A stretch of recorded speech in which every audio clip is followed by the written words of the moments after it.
Are you feeling the energy? It is off the friggin' charts. We are literally marching into what is, in my opinion, one of the most powerful full moons. More than that, moments of time going back all the way to 2020. This full moon marks the completion of a cycle. It marks the epitome of the combustion, the contraction, the potent energy that has been building up, if you will, in the collective space for the last 6 years. Welcome everyone to this call. Lotus Dawn here, and I am so excited to bring you this live full moon update all about the peak moment that you're hearing about all over social media happening Wednesday, July 29th at, well, it's basically 5:36 a.m. to 7:36 a.m. And there's two really powerful things happening here. At 5:36 a.m., we have what is called Jupiter Cazimi the Sun, which is when Jupiter, the largest planet, the planet with the highest magnetic pole that affects us the most, will be directly in the heart of the sun. The sun represents illumination and light. Cazimi means the heart of, and the heart of, whenever any planet is in the heart of the sun, it gets illuminated, it gets activated, it gets uplifted. And the energy of Jupiter is the energy of expansion, the energy of truth, and the energy of freedom. It's the energy of travel, travel of the mind, travel of the body, travel of the soul to expand into higher levels of consciousness. And yet, we have not been in that space for several weeks because 10 days ago, Jupiter became combust the sun. So sit back, relax, get comfortable. I'm going to dive deep here on the energy of this full moon, how you might be feeling it, what might be coming up for you. Sit back and relax. This is a big story, and we're going to unpack the whole thing. So, first of all, let's look at the big story. Okay. You may have been hearing about the barbell basket, and this was created by a man who spent his entire life studying astrology. Not only studying astrology, but studying specific events. And what he could notice, one specific pattern he would notice in the astrology chart. So he was modeling, he was testing, he was observing what happens when planets in the astrology chart are either grouped very close together, so it's a lot of planets in the same sign, or a lot of planets far apart. And he predicted that when planets were one way, it would be a time of crisis, it would be a time of intensity, it would be a time of revolution. He predicted that in 2020, there would be a widespread pandemic and shutdown. He died 2 years before he saw this come to pass. Good news, he also predicted 2026, the planetary alignment would shift, and it would be the release of the pressure valve that got instigated and created in 2020, which led to the pandemic, which led to the worldwide shutdown, and that 2026 was literally the release valve of all the stuff coming up and out. So good news. What is this full moon? This full moon is really powerful, really, really super duper powerful because we have the sun exactly conjunct Jupiter. So the sun and Jupiter, they're like the two main luminaries. They're the biggest, they're the brightest, they're the ones that pack the most wallop of energy, if you will. The sun is illumination.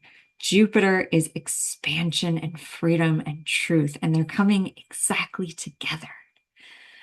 Whew, powerful. Now, directly opposite this, because the sun and moon are always opposite at the time of the full moon, will be the moon and Pluto.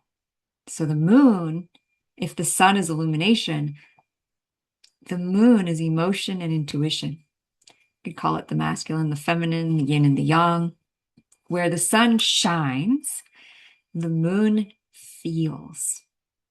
Pretty cool.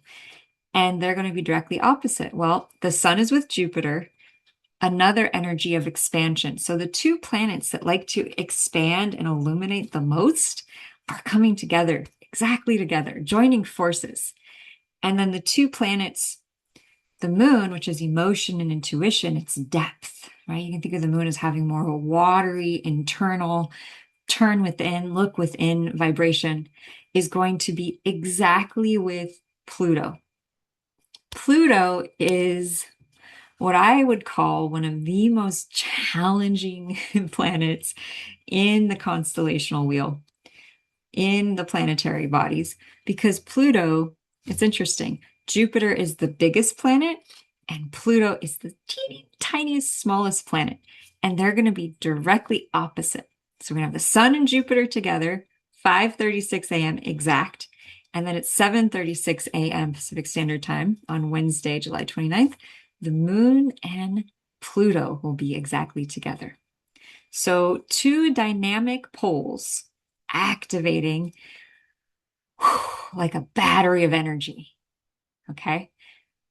Leading into this is the fire. This has been the intensity. This has been the wall of fire moment. How many of you have been going through, holy mother, is there stuff being brought to the surface? Like, wow, like I didn't know this stuff was there.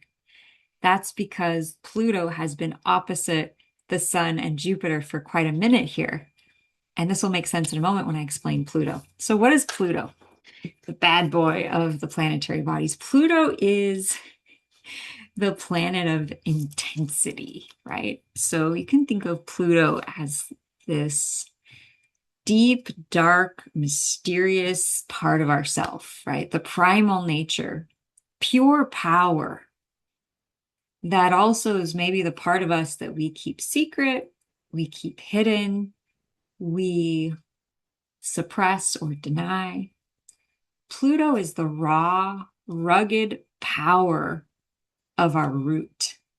And where does the root come from? It comes from deep in the earth, deep in the core of the earth. And so Pluto represents the most deepest, hidden, buried part of ourselves. And it's often called in Greek mythology the god of the underworld. And so at the full moon, I'm hearing like a howl of a wolf in the background.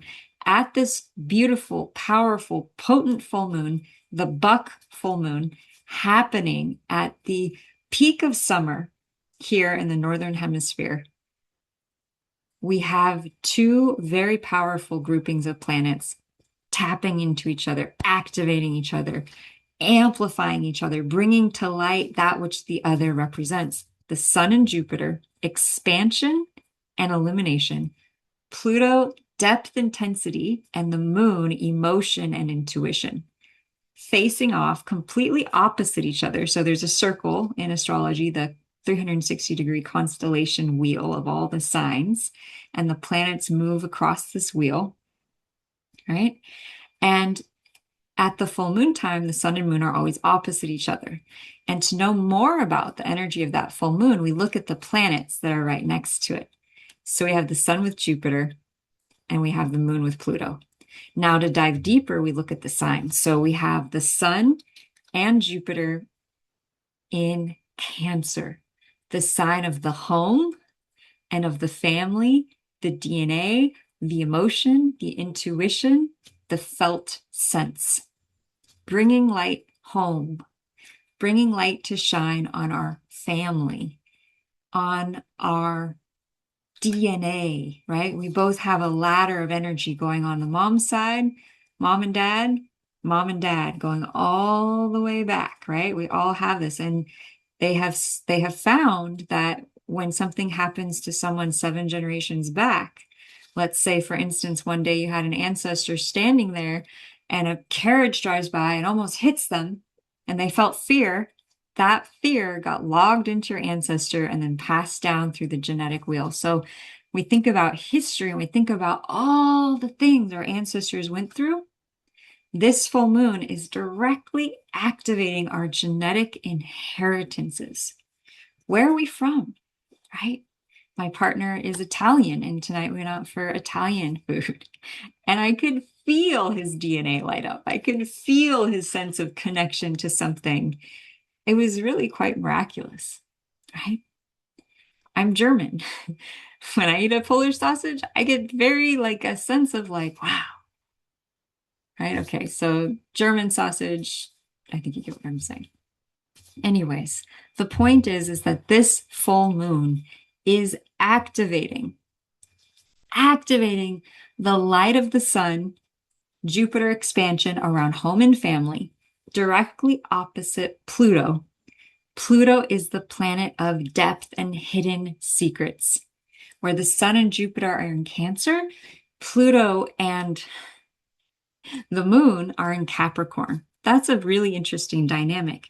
Capricorn, so if Cancer is the sign of home and family, and for those of you who are on this call saying, wait, Lotus, I thought this full moon was in an Aquarius and Leo.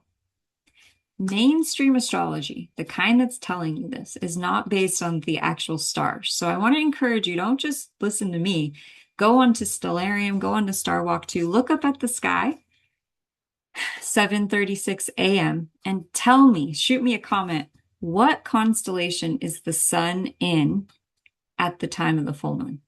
It's going to be in Cancer. And so I'm a True to the Stars sidereal astrologist, and I bring you the true to the actual stars information because it's what is actually happening. And to me, that feels the most valid and the most true. So coming back to this Cancer Capricorn full moon activation. Why is this so powerful? Why is it so important? Why is it bringing everything up to the surface? One, we are in the completion of the Barbelt basket, which Andre Barbelt predicted 2026 would be the coming up out of all the crazy crap that 2020 brought up. Okay. The release, the rise. Number two, this has been the year of the fire horse. We have been situated in a fiery, action-oriented, courageous expansion, growth-oriented year. Many people moving, many people going past the edge or the boundary of who they have been and stepping into greater capacity, greater being, greater experience, right? Expanding more into who you really friggin' are. Yeah. Fire horse. Now, just like every other year, though, there's a trajectory, there's a cycle. Okay. And so fire horse, the fire energy of the year is the summer. And so the peak of fire horse year is the summer months. So why is this full moon so significant? Because we are in the last full moon of the summer. August 1st is the beginning of the Celtic autumn. August 7th is the beginning of the Chinese autumn. We're shifting gears. Where the last several months have been fire or wood oriented in the Chinese astrological system, we're going to move into metal come August. So if you think about the fire horse, what feeds fire? Wood.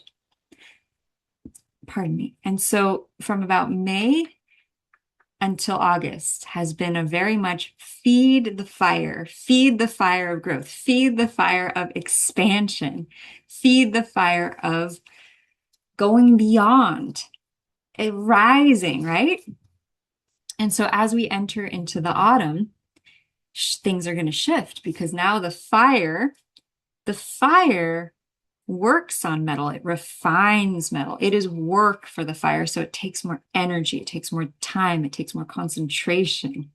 You can think of the jeweler who smelts the iron and makes jewelry, right? In the Chinese astrological system, fire refines metal.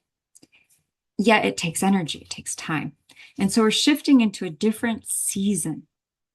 We also have at this time, and this happens every single year, what I call the planetary pileup. And this happens every July. Every single July, you can put it on your calendar. And essentially, what it is that a ton of planets go retrograde. We started off with Pluto in retrograde, the planet of depth, the planet of the underworld. Then Neptune, the planet of spirituality, illumination, mysticism, imagination. Is this real or is it fantasy? We go into retrograde and we don't know for sure. Then we had Saturn, the planet of structure, the planet of discipline, the planet of form, go retrograde July 26th. And come into October, Uranus, the planet of change and unexpected happenings, will also go retrograde. So what you may be feeling or sensing with this full moon from an astrological perspective. One, we have hit the peak of the fire horse. So there's this huge expanse of energy. It's like the full moon of full moons. It's also called the buck full moon. So you can think about the energy of those horns rising, right? The power of the might of antlers, our connection to the divine, as well as the experience of seeing our creations made manifest. That's the buck moon. And as we go through the buck moon, then we move into the autumn. So this is like the big final hurrah of the fire horse year in terms of the energy of fire. It's the most activated point of just kind of this completion of like the full rising of the fire horse potential. Now it will continue through the rest of the year, but energetically, this is a peak moment of the fire horse energy. And it is also the completion of a cycle from 2020 into 26, which is letting go of all the crap. Now, if you look at Cancer and Capricorn, this is very interesting because the Sun and Jupiter will be in the sign of home and family, and Pluto and the Moon will be in the sign of government. And Pluto will actually be exactly in the same degrees that it was in 1778, which was the year that the Constitution of the Declaration of Independence was rewritten. And so if you look around our government, if you look around our society, Pluto in Capricorn has historically represented times where our foundation, our structure, our government itself is being reformatted. And the truth that has been buried or suppressed or kept hidden is being brought up to the light because Pluto is the great revealer. Light shining with Jupiter. This is amazing. Light, the greatest illumination, shining upon Pluto in the sign of government, the greatest secret, the greatest hidden things. I am predicting there is going to be big truth reveals, things brought to surface, things brought to light. What might that feel like for us individually? Well, I can tell you, I personally have noticed that some of my deepest traumas or wounds or emotional things that have been buried inside of me for who knows how long have begun to surface in the last week. And I've been doing very deep energy work on myself. I also got really blessed to receive from my mentor a sort of surprise, huge clearing yesterday, right in the peak of when the Sun and Jupiter, the teacher, Jupiter can be the guru, opposite Pluto, and something deep inside of me that's been hurting for so long got seen by the guru and released. And I'm just sitting there experiencing it in total awe of the knowledge of the astrology that's happening and thinking, wow, there's almost this sense of deep intensity coupled with incredible opportunity, if you could look at it that way. Like it may be bringing things up deep to surface, and yet it may also be stimulating like some of the biggest opportunities you've ever seen before. So get excited, because while the last 10 days, the pressurization journey of Jupiter being basically what's called combust the sun, too close to the sun, it's a very interesting journey. So what happens is that as a planet is approaching the sun or the sun is approaching a planet, As it gets to within 10 degrees of that planet, it goes into what's called combust. Too hot, it burns off the positive attributes of that planet. Now, as soon as it gets close enough to where it's exactly the same degree or in the heart of, or Cazimi, the sun, that is said to be the eye of the storm, when the energy, attributes, and characteristics of that planet, instead of being burned off, get amplified. They get activated. They get created, if you will. And so Jupiter is the planet of fortune, good fortune, expansion, luck, plenty, abundance.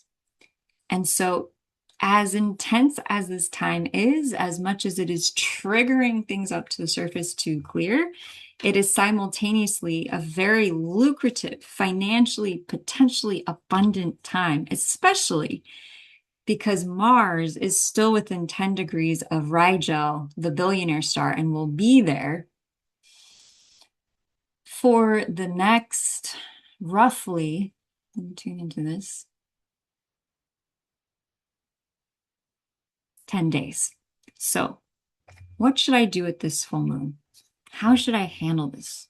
Well, getting a one-on-one astrology reading at the times of the full moons or new moons can be incredibly helpful, or learning astrology to see where in your astrology chart does this full moon activate.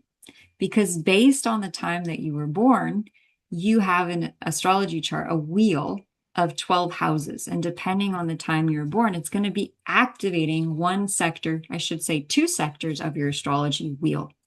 Each of these sectors, 1 through 12, represent an area and arena of your life.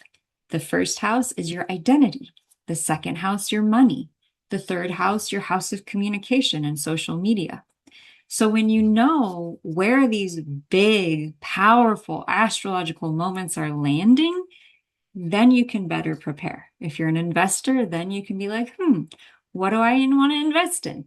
Because you'll know which area of your life that energy of those planets will be landing. For instance, I knew at this full moon that the Sun and Jupiter will be aspecting my 10th house of career. And so I immediately knew, okay, Lotus, you got to do some work on your business. And magic of magic, ideas have been coming through, opportunities have arriving, and I know what to do because I know what area of my chart is lit up and I'm going for it, right? And that's the gift of getting a one-on-one reading or knowing your astrological chart, okay? Number 2, confronting what's coming up. It can be really gnarly at the time of the full moon because what the moon does is it's magnetic. So just like when we stand in the ocean, you feel the tug or the pull of the ocean waves. The power of the moon is so magnetic that it pulls or it draws our energy. Specifically, it draws all of the parts of our body that have water, so all the fluids of our body. And it does a very specific thing. It draws the energy up. So if there's stuff in our blood, undigested emotions, parasites, negative energy that's been pooling down in the core of the body, it brings it up to surface. So that's why for thousands of years, people have taken parasite cleanses at the full moon time, because that stuff can come to surface. And if you think about the relationship between parasites and negative emotions, you'll get a better sense of why the full moon can feel so intense. And astrologically, when you look at this whole barbell basket, which is Saturn and Neptune, Uranus and Pluto, all in this connected relationship, the basket, with the handle being this Sun, Jupiter, Pluto activation, we are literally going through what they call like a transformational moment, a moment in history where we are being asked to cleanse, clear, purify, and let go of all the weight, all the collective BS that happened in 2020 that we took on, that we saw other people witness, that we saw in our family, with our friends. And so you could think of this full moon as a clearinghouse permission slip to just let it all go. And the moon's so powerful, you can literally imagine and visualize if there's stuff coming up to surface in you, notice it, feel it, Accept it. Don't deny it. Don't suppress it. Don't judge it. Feel it, allow it, and then imagine it going up to God, going up to source, going up to the moonlight, to being transmuted, to be transformed, to be released, and to be cleared fully, finally, and completely. Or set up a session with myself or another energy clearing practitioner, do meditations, do Qigong, get your energy moving, get into the flow, connect to your higher self, and allow all the stuff this full moon wants to bring up, the stuff about your family, the stuff about the government, the stuff about your spirituality, your connection to God, to come to the light. There's so much more here, and I could keep going on for the next hour. However, I'm going to leave it here for now. This is your full moon update. Please leave in the comments, what did this sharing, this transmission bring up for you? What are you getting ready to let go of? What are you excited to draw in? And would you be interested in coming to a live event where I share about the next 6 months, what's going to be happening astrologically for free? So if you'd like to come to that event, I'm going to be hosting it soon. Leave a comment if you'd be interested in joining, and I can get you signed up. So much love, much gratitude, and so much love and light. Remember, you've got what it takes. You are a gift from God. You are pure love and light. Any of the crap that's in front of the mirror of who you really are, give it to the moon. Let it go. And let yourself be all that you are, which is a divine gift of love. And do what you're here to do. So much love. Happy full moon. May this be the best one yet. How does it get even better? Aloha.